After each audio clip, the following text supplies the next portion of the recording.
കണ്ണൂർ കോട്ട, ചുവന്ന കണ്ണൂർ കോട്ട, അത് CPM-നെ സംബന്ധിച്ചിടത്തോളം ഒരാവേശമാണ്.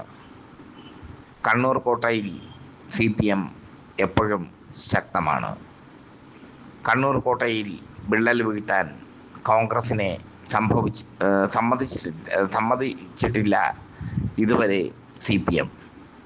പക്ഷേ ഇത്തവണ ഇലക്ഷനിൽ ഗതിവിഗതികൾ മാറുമോ?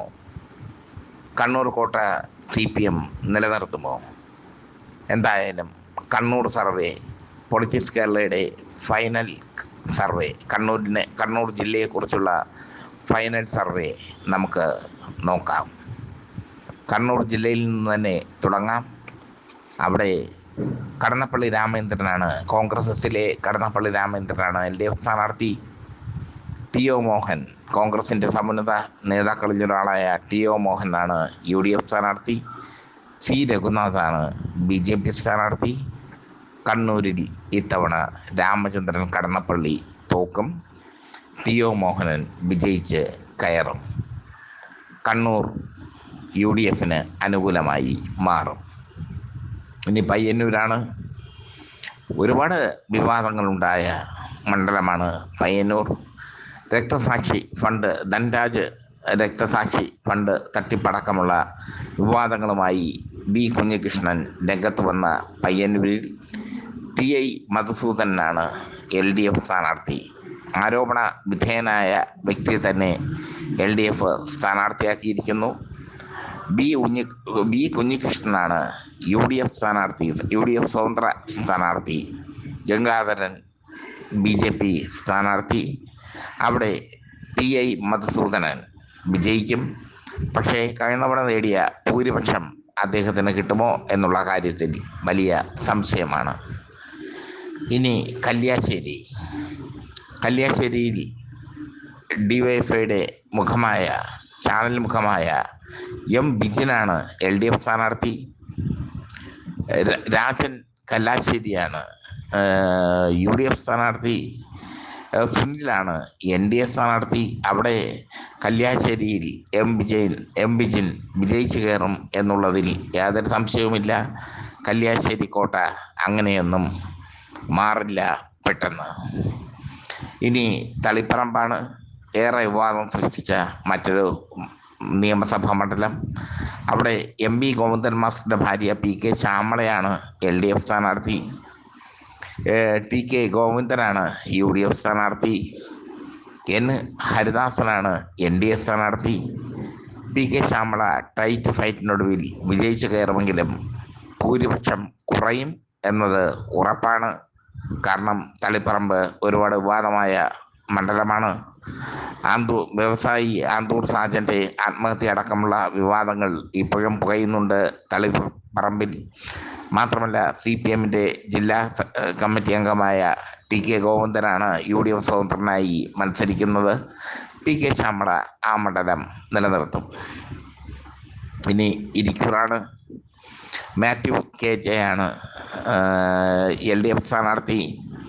സജീവ് ജോസഫാണ് UDF സ്ഥാനാർത്ഥി. ശ്രീനാഥാണ് NDA സ്ഥാനാർത്ഥി. ഇരിക്കൂരിൽ UDF തന്നെ നിലനിർത്തും. സജീവ് ജോസഫ് വീണ്ടും വിജയിക്കും. ഇനി അഴീക്കോടാണ്. അഴീക്കോട് KV സുമേഷാണ് LDF സ്ഥാനാർത്ഥി.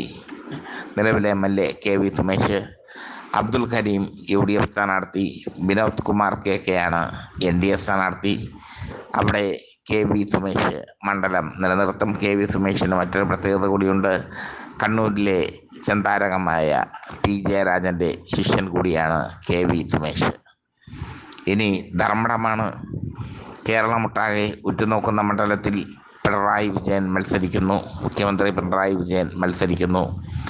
റഷീദ് VP ആണ് UDF സ്ഥാനാർത്ഥി.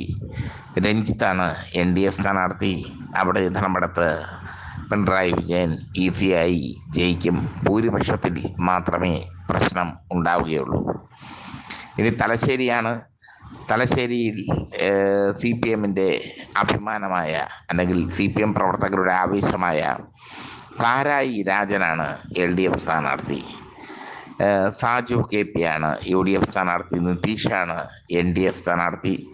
തലശ്ശേരിയിൽ കാരായി രാജൻ വലിയ ഭൂരിപക്ഷത്തിൽ വിജയിക്കും എന്നുള്ളതിൽ യാതൊരു സംശയവും ഇല്ല. തലശ്ശേരി CPMൻ്റെ ഇളകാത്ത കോട്ട കൂടിയാണ്. അവിടെ കാരായി രാജനെ പോലെ ഒരു വ്യക്തിപ്രഭാവമുള്ള CPM പ്രവർത്തകർക്കിടയിൽ ഹീറോ ഇമേജുള്ള ഒരു വ്യക്തി വരുമ്പോൾ അതവർ ആഘോഷിക്കും വോട്ടിലൂടെ എന്നതിൽ സംശയമില്ല. ഇനി കൂത്തുപറമ്പാണ്. PK പ്രവീണാണ് അവിടെ LDF സ്ഥാനാർത്ഥി. ജയന്തി CR ആണ് അവിടെ UDF സ്ഥാനാർത്ഥി. ഷിജിലാലാണ് അവിടെ NDA സ്ഥാനാർത്ഥി. അവിടെ PK പ്രവീൺ LDF സ്ഥാനാർത്ഥി PK പ്രവീൺ വിജയിക്കും. ഇനി മട്ടന്നൂരാണ്. മട്ടന്നൂരിൽ BK സനോജാണ് LDF സ്ഥാനാർത്ഥി. ചന്ദ്രൻ തില്ലങ്കരിയാണ് UDF സ്ഥാനാർത്ഥി. ബിജു K ആണ് NDA സ്ഥാനാർത്ഥി. മട്ടന്നൂരിൽ മാറ്റമൊന്നും ഉണ്ടാകില്ല. മട്ടന്നൂർ ഇടതുപക്ഷത്തോട് ചേർന്ന് നിൽക്കും. അവിടെ VK സനോജ് വിജയിക്കും. ഇനി പേരാവൂരാണ്. പേരാവൂരിൽ KK ശൈലജയും സണ്ണി ജോസഫും തമ്മിലുള്ള മത്സരമാണ്. ഞങ്ങളുടെ സർവേ പ്രകാരം ആ മത്സരം പ്രവചനാതീതമാണ്. അങ്ങോട്ടും ഇങ്ങോട്ടും ചായാം വോട്ടുകൾ. രണ്ടുപേരും കരുത്തർ, രണ്ടുപേരും രണ്ട് പാർട്ടിയുടെ അമരത്തുള്ളവർ. അതുകൊണ്ട് തന്നെ കേരളത്തിൽ ഏറ്റവും ടൈറ്റ് ഫൈറ്റ് നടക്കുന്ന മണ്ഡലം പേരാവൂരാണ്. ശൈലജ ടീച്ചറും സണ്ണി ജോസഫും നേർക്കുനേർ വന്നിരിക്കുന്നു. അവിടെ ആർക്കും എന്തും സംഭവിക്കാം.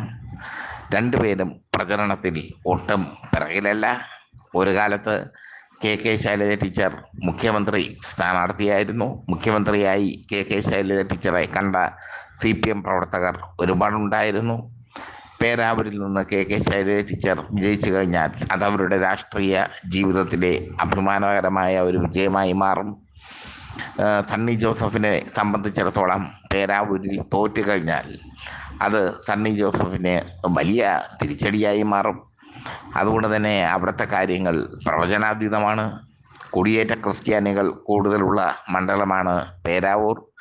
അതുകൊണ്ട് സണ്ണി ജോസഫിന് നേരിയൊരു മേൽക്കൈ ഉണ്ടെന്ന് പ്രവചിക്കുന്നുണ്ടെങ്കിലും KK ശൈലജ ടീച്ചറുടെ വ്യക്തിപ്രഭാവം അത് പേരാവൂരിനെ ഇളക്കി മറിക്കുന്നുണ്ട്. KK ശൈലജ ടീച്ചർ വ്യക്തി എന്ന നിലയിൽ വളരെ ഉന്നതമായ അല്ലെങ്കിൽ ഉദാത്തമായ ഒരു മനസ്സിന് ഉടമയാണ്. സണ്ണി ജോസഫ് KPCC അധ്യക്ഷനാണ്. അദ്ദേഹം മത്സരിക്കുമ്പോൾ ശൈലജ ടീച്ചർ എതിരായി വരുമ്പോൾ പേരാവൂർ പ്രവചനാതീതമായി മാറുന്നു. പ്രവചനാതീതമായി മാറുമ്പോൾ 50-50 ചാൻസാണ് ഇരുവർക്കും.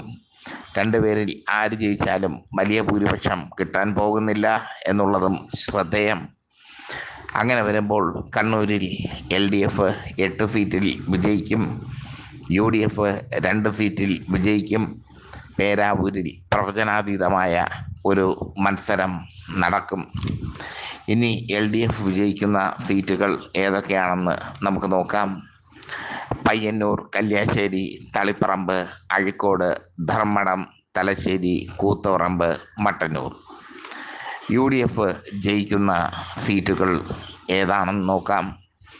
കണ്ണൂർ, ഇരിക്കൂർ എന്നീ സീറ്റുകൾ UDFന് ഉറപ്പാണ്. പേരാവൂർ പ്രവചനാതീതമാണ്.